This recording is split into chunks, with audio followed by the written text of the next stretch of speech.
Welcome back. We're the Book Mavens. I'm Amanda, she's Rachel, and we are coming to you to give you our holiday book gift recommendations. We really struggled with how to do this because We did. we read some really good books this year, and so And some not so great ones. Yeah, we're just pretending this didn't happen. So we were looking at how exactly we would go about approaching the gifts that we were giving to people this year, and so we've broken it down into 5 categories plus an honorable mention. So I should mention that the honorable mention category does not mean that we like them less. It's just they're a little bit more, for me, these were ones that were more particularly tailored to specific friends. And for the categories, we tried to go for a little bit more broad appeal. So that's just how that goes. So we're going to start with the first category, which is the Bibliophile category. The book for the person who loves books, who will take the time to get invested in a story, who will become like obsessed and have to keep reading, that friend. And for me, I chose Sword of Kaigen. That's going to be my recommendation for this category. Everything about this book, start to finish, it's deep, it's rich, but it does have some length to it, so it does require a little bit more of a commitment. But It's a standalone. It is a standalone book, so that's a plus. But this book was, for me, one of the top books I read this year, and it's the one I'm giving to the friends who already are really strong, love to read readers. Rachel, what's your Bibliophile category pick? I chose The Bone Shard Daughter. Now, I haven't done an official review for you guys yet on this book. It's coming because I want to read the sequel, and then the third book is coming out, I think, in February or March. So somewhat close. So this is an amazing book. I don't want to go too far into it, all right, because I think I want to review the first and second one together. But the world building in here is fabulous. The magic system is very interesting. It's understandable. The characters are very relatable. It is a quick read. It's not what I would consider as dense as something like Shadow of the Gods or like Joe Abercrombie or anything like that. To me, this has appeal for both men and women. It was a great quick read. You're very invested. Plus, it has a great animal companion component, and we love that. We love that. And this is a very, very cool book. There's some really great political intrigue. You're traveling to different kind of, I don't want to say worlds, but different like lands. Mm-hmm. There's islands that you're jumping around that have different things going on. This was a really fascinating read. So I really love this. And like I said, because it's not so heavily dense, I feel like this is pretty universally appealing. And I would consider this like upper YA if you're an experienced fantasy reader, otherwise like new adult to adult. There's no sexual explicit behaviors in here. It's not really a romance book.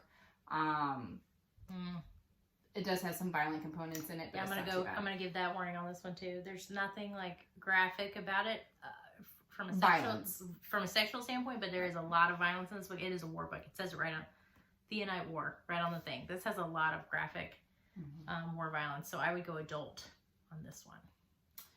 I think for people who are very interested in like computer programming, this idea of being able to control and manipulate and replace things in people. This is a book that you would really like. I co-read this with a guy who's like a computer engineer guy, and he said there was a lot of comparisons to like programming in this book. So just a side note, if you are really into computers. For your other kind of nerd friend. So this is also be really appealing, I think, for people who really enjoy science fiction. I feel like there's enough components between that and fantasy that, like I said, this is my universal appeal book. I think this really fits a lot of things. Nice crossover. Okay, yes. Strong female characters is our second category. You know we love a strong female character. Rachel, hit us with your choice. Strong female characters. Okay, so this is a recent read for me. I chose The Bridge Kingdom. So you have The Bridge Kingdom, and then you have The Traitor Queen, and then there's another book. So this is more of a duology set, but then you also have The Inadequate Heir that picks up, but this is another story set within the same universe. I haven't read this one yet, but I wanted to kind of show them together. But The Traitor Queen, oh buddy, Lara, she's a badass. So yeah, so you have like in this is so cool. So like the Bridge Kingdom is like the super secret kingdom that has control over this trade route. It's like this giant metal bridge. And it's super secret and no other kingdom can take control over it. So they kind of like monopolize trade, but there's a specific reason why.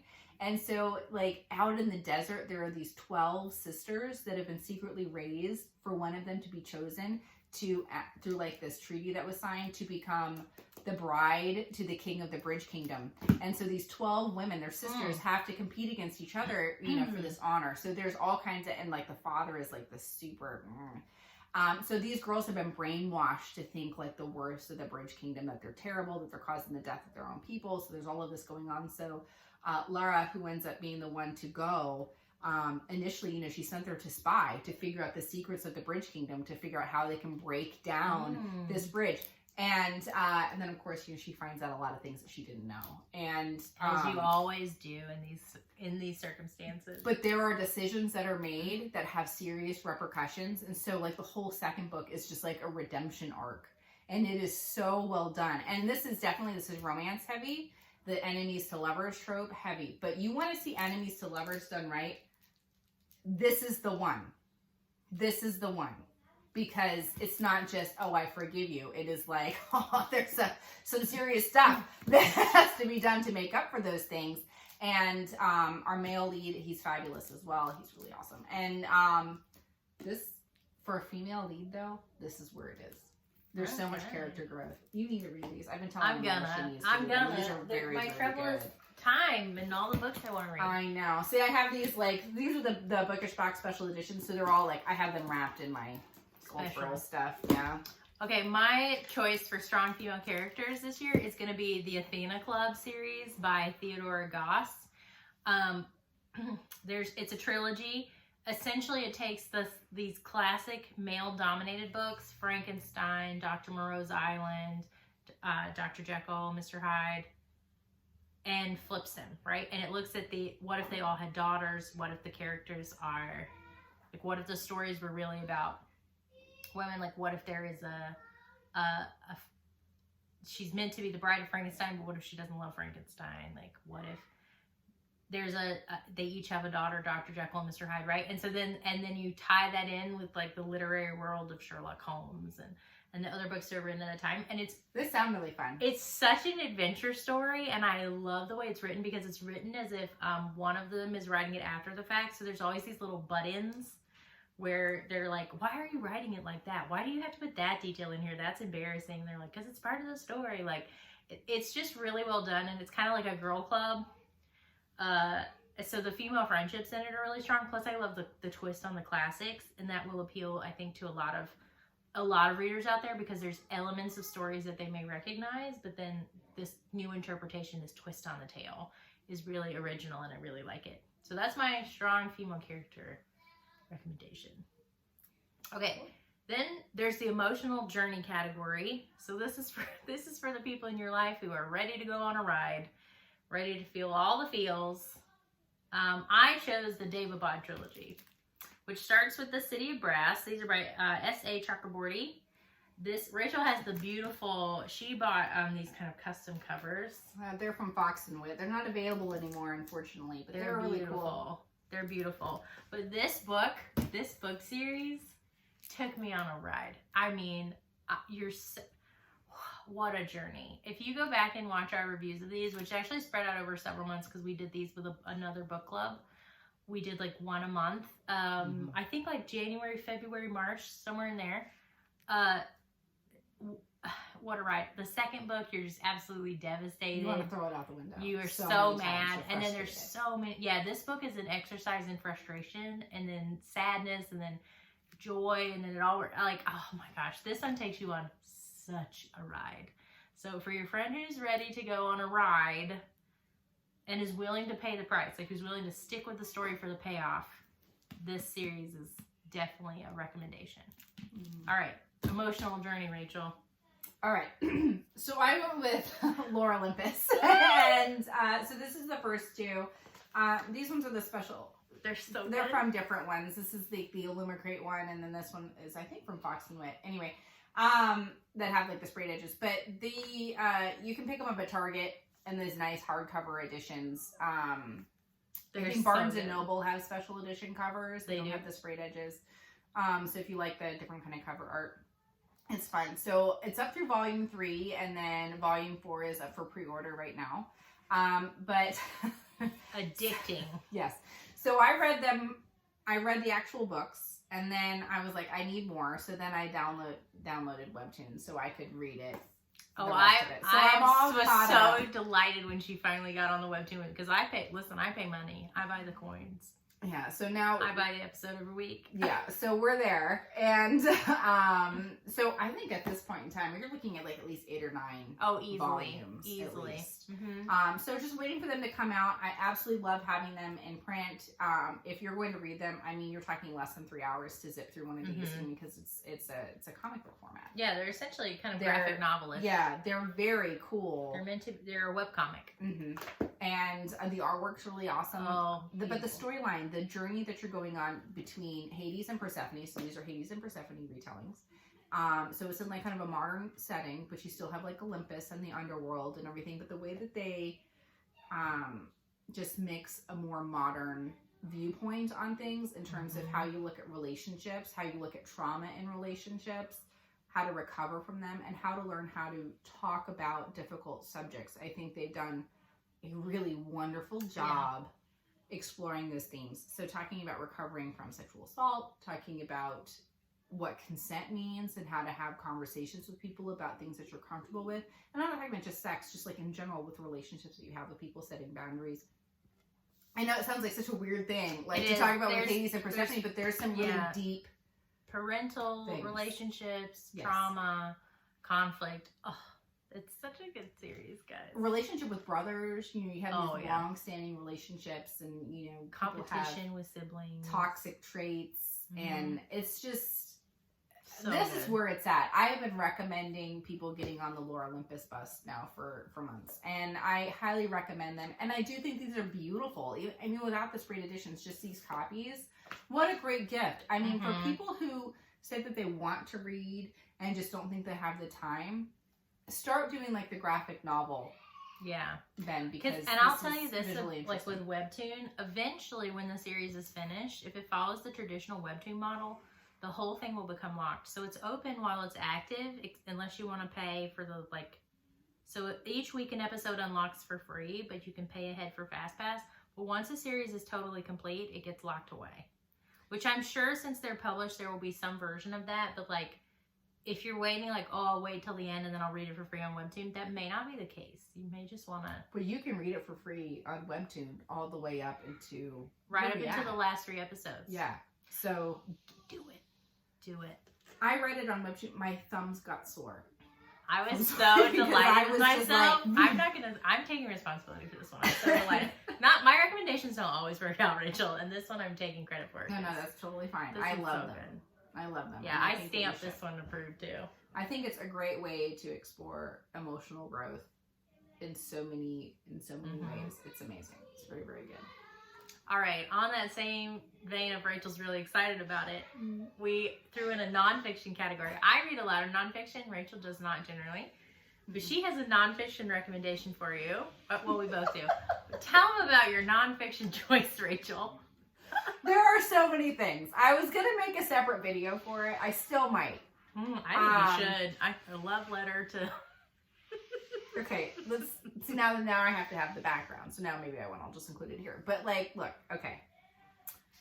When I was in middle school, 6th grade, we read The Outsiders. Okay, so we read the book. S.C. Hinton, fabulous. If you have not read The Outsiders, where have you been? Because it's a fabulous book. You read The Outsiders, didn't you? What? Are you kidding me? We had very different educational You could read backgrounds. it in under 2 hours. It's tiny. Listen. That's what I say about a lot of books. That there's just so many books. I'm buying you a copy of The Outsiders. I can't even speak to you right now. Anyway, I'll look away. The shade has been pulled down. Anyway, so we read that in school, and then we watched the film on The Outsiders, and so all these cute boys are in it, right? I mean, it's got a fabulous cast. Patrick Swayze, Matt Dillon, Leif Garrett at the time, who was really big because that movie came out in '83. So old. C. Thomas Howell. You have a lot of big Emilio Estevez, Tom Cruise. Such a huge cast. Anyway. It's getting there, guys. Hold on. I said there's all of this background. It's coming. So one of the main characters is Johnny Cade. Johnny Cade was played by this actor, Ralph Macchio, who hadn't really been in very much. Age is Enough. Up the Academy, which nobody saw. It was a mad movie. Anyway, but he was in it, and this kind of was his shoot off. So I fell in love with this kid. So this is the time period. You have to realize, I'm 38, guys. I'm 38. Everyone had JTT posters and Hanson posters everywhere. What did Rachel have but computer printouts of Ralph Macchio? He's older than my father. That's not the point. In current times. All right. That doesn't matter. Anyway, he played a 16-year-old. The man never aged. I'm convinced. He did. I'm looking. Somewhere. Yeah, I'm looking at it right now. So just the past couple of weeks, guys. It's his autobiography. It's sitting here smiling at me this whole time. And did I get it? Absolutely. But not only did I pre-order it, but I also made sure I got an autographed copy, guys. Okay, because I was in love with this man. I was in love with him. So The Outsiders was my introduction to Ralph Macchio. So then I had to find out, you know, what other things he's been in. And my dad's like, oh, it's the Karate Kid guy. And I'm like, the Karate who? So then I had to get on the Karate Kid bend, and I watched and rewatched and watched all three, including the third one, which is not the best. The first two are where it's at, but the third is often the case with trilogy movies. But okay, so Ralph Macchio here wrote this book. It really details, and he talks a little bit about his experience with The Outsiders, but it's really his experience working on the Karate Kid movies leading up to the YouTube and then what was purchased by Netflix, the Cobra Kai series, in terms of making this. I read it in one day, guys. It's not big. This man is like the epitome of just wholesome. He met his wife when he was like 16, 17 at a basement party and has stayed with her through everything. I mean, they've been married over 35 years, obviously. So, like, he has 2 children. His daughter was in the Cobra Kai. I mean, like, just as like a cameo kind of deal. But, like, he is so pure. And such a good dude because it's got she's like struggling. It's got the nostalgia factor. It does. It's well done. It is well done. I mean, he is not what I would. I mean, he was like a C+ student. He never went to college. It's, you know, but he's just so approachable and talks about his experiences that he had with his fans. You know, because he still gets called out. You know, just people will come up to him and do the crane. I mean, like, it is what it is, and he's just so nice to be. He's just a nice man. And it was just so nice to read his reflections about his time and how he just never knew it was going to be such this, like, cultural phenomenon that the Karate Kid was. And, like, people don't... I could talk ad nauseum about his... I'm not going to do it here. I really think that you should read it. You have to make a whole separate No, because it will just be me telling you everything that he talks about in this book. But it is so good. I would watch it.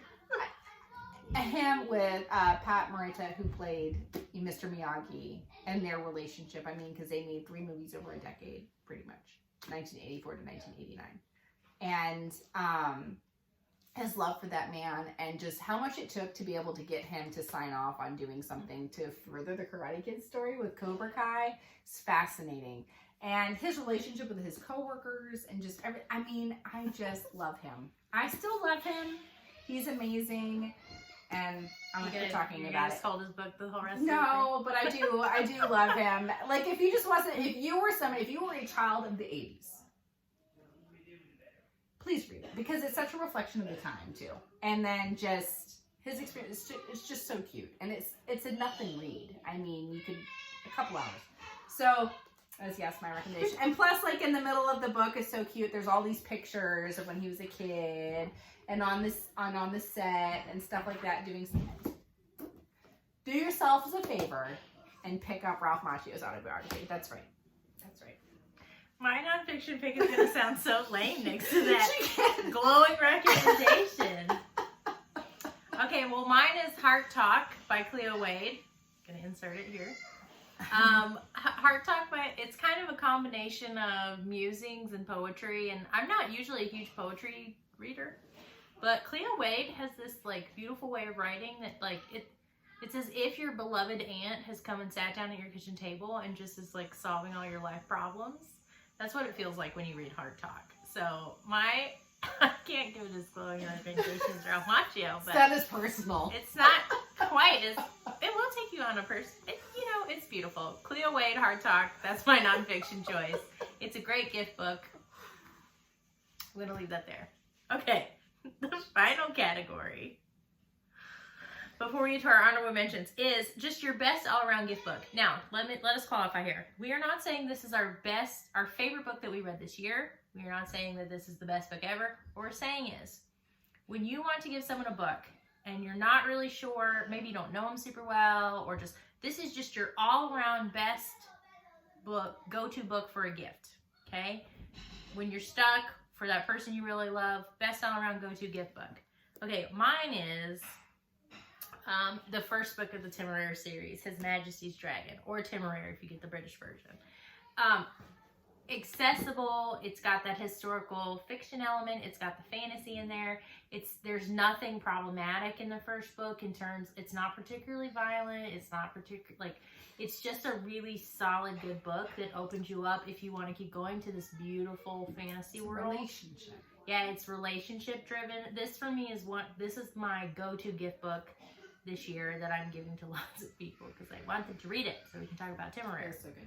So this is my go-to. Rachel, your go-to gift book. So we have an overlap. So my book this year is Sword of Kaigen. This is the top of my gift giving list for books, and I am giving this to all of my family members this year for Christmas. Last year I did it with Red Rising. So like I always have like a book that I felt that was incredibly impactful. This, however, it was my favorite read of the year. I really love this book, and when I really love something, then I want to share it with everyone and kind of like forcefully cram it down their throat sometimes, but like like you need to read it. And so for me, I mean, I was pretty successful. The people I recommended Red Rising to last year really enjoyed it because it is really fabulous.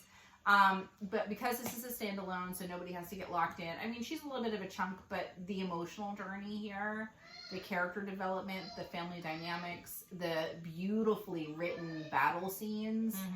This is just a stunning read, and I don't care who you are. You do not have to be a fantasy lover to love this book. There's so much character work in here that I think this is a book that's universally appealing because of how beautiful the story. I don't know what else to say about it. I mean, you can go back and watch our review about this book, but like this was I cried. This really got me. I cried a lot. This pulled my it's hard to choose a category for this book. And so like I was torn, like, as I recommended Bridge Kingdom, but the strong dynamic female lead character in this book, what it is to be like the many roles that women can and will fill, and what that does to you. And I just really, this personally was just an incredible read for me. So I tell everybody to read it. Man, woman, it doesn't matter. There's enough in there for everyone. It's good. So this is a beautiful book, but this is not for children. I wouldn't recommend this unless we're talking about like upper A, like 17 and above. There's not, she already told you, there's not really sexual content, but it is pretty battle heavy. It's a complex book. I wouldn't consider it like a super dense read, but it is, there's a lot of information. So, this is fabulous though. Absolutely. Everyone in my family this year for Christmas is getting a copy of this. And it is self-published, so I would go ahead and order soon. But there is a Kickstarter, so if you really enjoy it and you want a hardcover, if you go to Kickstarter and you type in the author, M.L. Wang, I think it's still open. I don't know if it'll be ready in time for... It might not be ready for Christmas, but if you love this book, there is a Kickstarter, and it comes with like art and all this signed and everything, so support those indie authors. Yeah. Okay, so then there was the just, we really wanted to recommend them, but we didn't have a category, so we each picked 3, and that was really hard. Yeah. It was real hard. So we each picked 3 that we want to recommend. So we'll just go back and forth until we get through our 3. Okay, I'll go first. So my first honorable mention is Vanessa Lynn's Only a Monster. Okay, it's a YA book. This one was one of my most surprising reads of the year. I loved it. there is going to be a sequel, but it's actually written in such a way that it's okay if there wasn't. Like, I wasn't sure when I finished if there would be or not. The story is complete. It's such a unique take on the characters because your main character is the monster. Like, it is monsters versus heroes, but like, who's defining monster? What makes them a monster? Is that really good evil? It's such a unique read. It just had a little bit of everything in it, and I really loved it. This was one of my tops. So, honorable mention number 1, Only a Monster. All right, so I'm going to talk about my YA choice as well, which is Belladonna. The sequel, Foxglove, I think is coming out in the next couple of months as well. I don't know how many books there's going to be, but so far there's 2. But Belladonna was a really fun read. I always love stories like we talked about V.E. Schwab's Gallant, like the idea of the personification of death.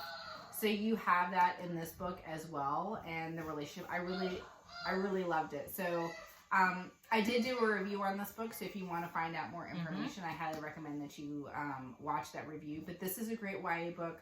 I will say that it's upper YA. There is some sexually explicit stuff. It's not overly explicit, but there's certainly sex in it. All right. But really great gothic kind of Regency vibes as well. Great banter towards the end. I think that, you know, a pretty strong female character. You see kind of a magic system that's a little bit more unusual. Really beautiful setting. I'm really looking forward to the second one. I think the second one's going to be better than this one. So I really like this. Once again, this is for people who aren't like super into fantasy as well, because it definitely has more of like a historical Regency vibe with an element of magic, and like the personification of death has been, you know, right. You see that in other things as well. But this is really great, strong female lead character, so if that's something that you're interested in, it's beautiful. And this was Barnes & Noble's special edition, so it has a really pretty thing. So this is one that's easily attainable. They still have this in the bookstore. So if you like that, be on the lookout for Barnes & Noble. Oh, by the way, Barnes & Noble was purchased by Waterstones. So you guys like all those frayed edges and stuff that we show? Barnes & Noble's doing more and more of them. So just keep an eye out for that here in the U.S. Look out. Yeah. Okay, honorable mention number 2 for me is going to be Anxious People by Friedrich Bachmann. Bachmann is always a winner. So this is a contemporary book. He's kind of an instantaneous classic because he writes these really quirky characters, and yet there is such an emotional layer to them that you find yourself just utterly connected and compelled with the characters. So Anxious People, I actually read about around the same time I read Only a Monster. Coming out of the school year, I actually think I had COVID. Oh, COVID. It finally got me. But it was one of my reads. It was of his books. A Man Called Uwe is my favorite. But Anxious People is definitely launching up the list because the characters were just a delight. They all get stuck together at a house showing, so you've got a wide variety of people who are stuck together in this thing, and they all have their thing that makes them anxious, which I think if there's ever been a time when anxiety is relatable, this is it. So that's my contemporary honorable mention number 2. Your number 2, Rachel. All right, so my number 2 would be going back to V.E. Schwab, Shades of Magic, sorry. Shades of Magic Trilogy. These were great. These were great. So we had talked previously when we covered Gallant about her ability to talk about dimensions and other worlds and being able to traverse those worlds. This is fabulous. And so you do have a male lead character, but you also have a female lead character that's introduced, very autonomous, very independent. You get kind of everything. Plus there's representation in here, so it's more diverse. So I really like that a lot. I thought there's something in here for everyone. There's political intrigue. You have a really interesting complex magic system going on. There's some great character development and growth. Plus you have a little bit subplot of a romance. There's a pirate adventure in here. Hey, who doesn't love a that? pirate adventure. A decaying world. You have some really immoral rulers that have to be defeated. There's so many things that are happening in this trilogy. It's really, really amazing. It's really, really good. I highly recommend the Shades of Magic trilogy, for sure. Awesome. All right, my final honorable mention recommendation is the Lady Sherlock series by Sherry Thomas. So the Lady Sherlock series, Charlotte Holmes and her adventures. So there's a lot of the tenets of the Sherlock Holmes stories that you really love. It's great mystery. The first one was excellent. The first one, I read all of them, and the next one comes out in February. I devoured them. They're so good. She's such a strong character. She's such a different take. There's so many Sherlock spinoffs, but she's such a unique take. She's like maybe a little bit, I mean, today you might do it a little bit of dabble of Asperger's typeness, but it's just her calculated way that she moves through the world that is so interesting. And then of course there's the play, like she is hard and heavy after the guy that she likes. She's just very upfront and direct. She's like, I like you. Let's make this happen. And he's just like, he's trying for propriety. It's just a great tale. And then the mystery itself is actually really, really good too. So the continuing story with Moriarty, which in the most recent book had quite a few twists, and I cannot wait for the next one to come out in February. I'm kind of dying a little inside that I'm having to wait this long. So that's my third recommendation, would be the Lady Sherlock series by Sherry Thomas. All right, Rachel, your third and final recommendation. So my third and final is Defy the Night and Embrace the Dawn, and then there's a third book. Now, I'm going to tell you, to be honest, I thought this was just a duology going in. So when I finished Embrace the Dawn, I was like, oh, what? That I have to wait for the third book. I think it's going to be a trilogy. All right, if you love Robin Hood, this is it. Who doesn't? If you love complex political intrigue, this is the one for you. When we talk about magic, there's really not magic, so to speak. It's more like an alternate, well, like, what am I trying to say here? That there's, it's not really magic inclusive. There's not like a magic system. It's more about there's a plague that's happening, and that there's a treatment for it. And so you have the royal house that is kind of controlling the amount of this medication. It's a plant that's being released. And what's really interesting is it talks about the moral grayness that many political leaders face when the general public doesn't know the complexities of being able to source a scarce resource, and then also how to give it to your populace in the right way. Problems when people don't understand economics. Right.